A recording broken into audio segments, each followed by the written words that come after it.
Assalamualaikum warahmatullahi wabarakatuh.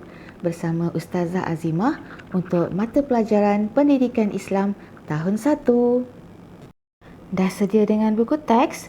Jom kita mula. Kita mulakan dengan membaca doa sebelum belajar. Bismillahirrahmanirrahim.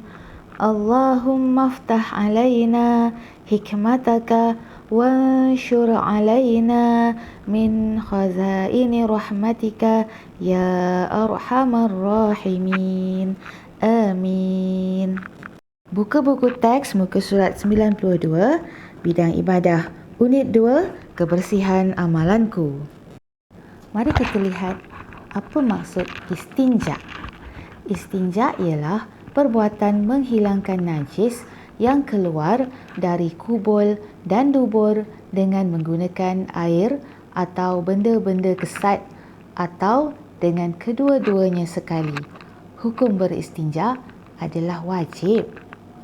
Tapi kan anak-anak, apa yang dimaksudkan dengan kubul? Kubul ialah tempat kita buang air kecil. Dubur pula, apa maksudnya? Dubur ialah tempat untuk kita buang air besar. Tengok gambar ni. Ustazah Azimah bawa anak-anak satu mutiara berkemah di hutan. Tiba-tiba Ahmad dan Darwisha datang jumpa Ustazah. Ustazah, saya mahu buang air besar.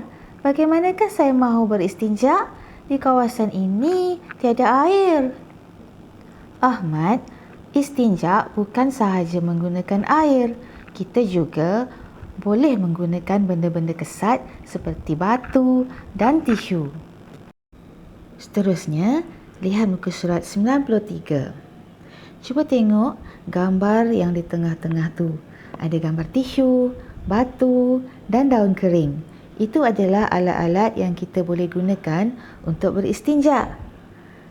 Cara istinja ada 3. Yang pertama, jika kita menggunakan air, cara untuk kita beristinja ialah gunakan tangan kiri ketika beristinja. Bersihkan kubul atau dubur dengan air mutlak. Ini yang biasa kita buat, kan? Cara beristinja yang kedua, jika kita menggunakan benda-benda kesat, sapu kubul dan dubur 3 kali sapuan dengan menggunakan benda-benda kesat yang bersih dan kering pada setiap sapuan. Contohnya, kalau kita guna tisu, kita ambil 3 helai tisu, sapulah kubul atau dubur kita 3 kali. Kalau tak bersih juga, boleh ambil lebih. Yang penting bersih. Cara istinja yang ketiga, jika kita menggunakan benda kesat dan air, gunakan benda kesat terlebih dahulu, diikuti dengan air. Ustazah? Ya Daniel, ada apa? Benda kesat tu apa? Okey Daniel, benda kesat tu benda yang tak licin. Ia mesti rasa kasar bila dipegang dan ia mesti kering tak lembap, supaya najis boleh melekat pada benda kesat tu. Kita tak boleh guna plastik sebab plastik licin. Najis tak boleh melekat pada plastik. Nanti kubul dan dubur kita tak bersih. Faham Daniel? Faham Ustazah? Okey, sekarang kita lihat antara kelebihan beristinja. Pertama, ibadah solat akan diterima.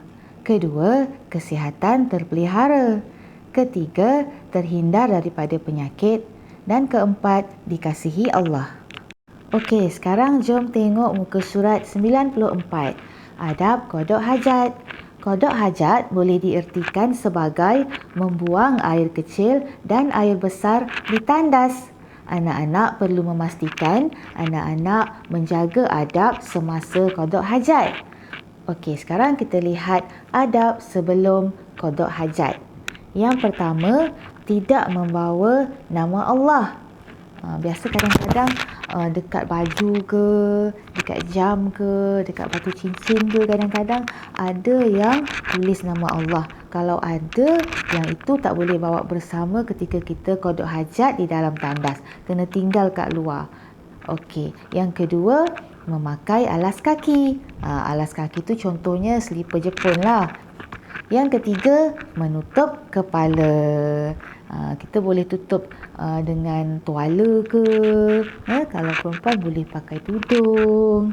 Tak kisah nak tutup pakai apa pun. Yang penting kepalanya ditutup. Kemudian membaca doa masuk tandas.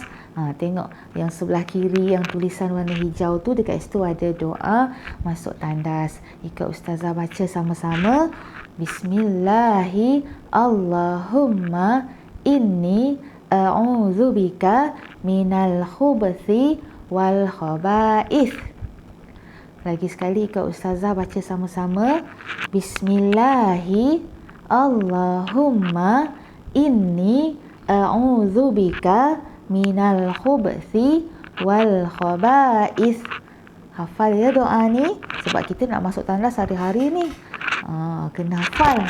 Kemudian adab yang seterusnya, melangkah masuk dengan kaki kiri.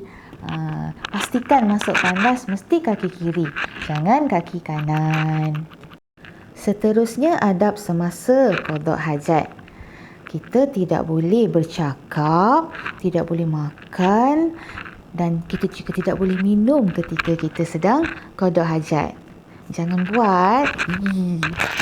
Seterusnya, tidak membuang air kecil ataupun air besar di merata-merata tempat. Di dalam tandas tu lah kan.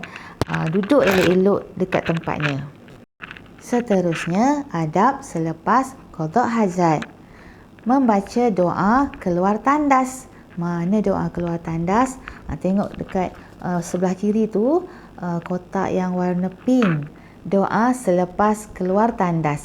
Jom ikut ustazah baca sama-sama.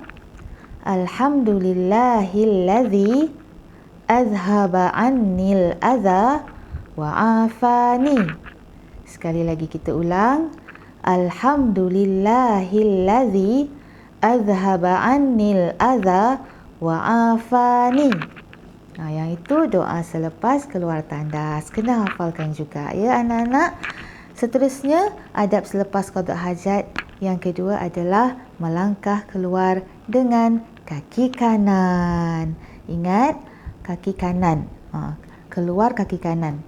Masuk tadi kaki kiri. Masuk kaki kiri, keluar kaki kanan. Jangan lupa. Sekarang kita buka pula buku aktiviti pendidikan Islam. Muka surat 103. Soalan yang pertama, nomborkan. Kamu letak nombor aja dekat kotak-kotak yang kosong tu ya. Contoh, istinja ialah perbuatan menghilangkan apa? Najis. Najis nombor 5. Jadi kamu letak nombor 5 dekat kotak kosong tu. Begitulah seterusnya ya. Soalan yang kedua, warnakan alat yang boleh digunakan untuk istinja. Kita dah belajar tadi kan? Ada 3 contoh alat yang boleh kita gunakan untuk beristinja. Cari dan warnakan. Seterusnya muka surat 104. Nomborkan mengikut urutan cara istinja. Tengok soalan yang pertama tu. Kita nak istinja dengan menggunakan air mutlak. Apa kita nak buat dulu? Bersihkan najis dengan air mutlak menggunakan tangan kiri atau mencedok air dari kolah? Mestilah kita kena cedok air dulu kan? Jadi mencedok air dari kolah tu, letak nombor 1. Bersihkan najis dengan air mutlak menggunakan tangan kiri tu, letak nombor 2. Soalan yang kedua tu pula, istinja dengan menggunakan benda kesat. Yang mana kita nak mulakan dulu? Ulangi sapuan sebanyak 3 kali setiap sapuan menggunakan tisu yang baru ke? Atau menyapu kubul atau dubur dengan tisu yang bersih dan kering menggunakan tangan kiri dulu? Yang mana dulu kita nak buat? Mestilah kita sapu dulu kubul atau dubur dengan tisu yang bersih dan kering menggunakan tangan kiri kan? Yang itu letak nombor 1. Lepas tu, yang nombor 2, Ulangi sapuan sebanyak 3 kali, setiap sapuan menggunakan tisu yang baru. Ustazah dah bagi jawapan dah soalan 1 dengan 2. Soalan 3, istinja menggunakan air mutlak dan juga benda kesat. Kamu buat sendiri. Seterusnya muka surat 105. Tandakan right atau pangkah. Tengok gambar yang pertama, gambar orang masuk tandas tapi tengok kaki dia. Dia masuk kaki kanan ke kaki kiri tu. Kemudian nombor 2, dia keluar tandas. Elok dah dia baca doa keluar tandas. Alhamdulillahillazi azhaba anil adha wa afani. Tapi tengok dekat tangan dia pegang apa. Kemudian gambar nombor 3, gambar orang keluar tandas. Kepala elok dah bertutup pakai tudung. Tengok kaki. Dia keluar guna kaki kanan ke kaki kiri tu. Kemudian gambar nombor 4, dia menyanyi dalam tandas. Gambar nombor 5 pula, makan dalam tandas. Gambar yang ke-6, dia nak masuk tandas. Kepala elok dah bertutup. Tengok kaki kanan ke kaki kiri dia guna tu. Okey, kamu tandakan right kalau ianya merupakan adab qada hajat dan kamu tandakan pangkah kalau ianya bukan adab qada hajat ya. Itu sahaja pembelajaran kita untuk hari ini. Jangan lupa dah siap buat tugasan nanti, ambil gambar dan hantar ke Ustazah Azimah ya. Sekian, terima kasih. Bye. Assalamualaikum.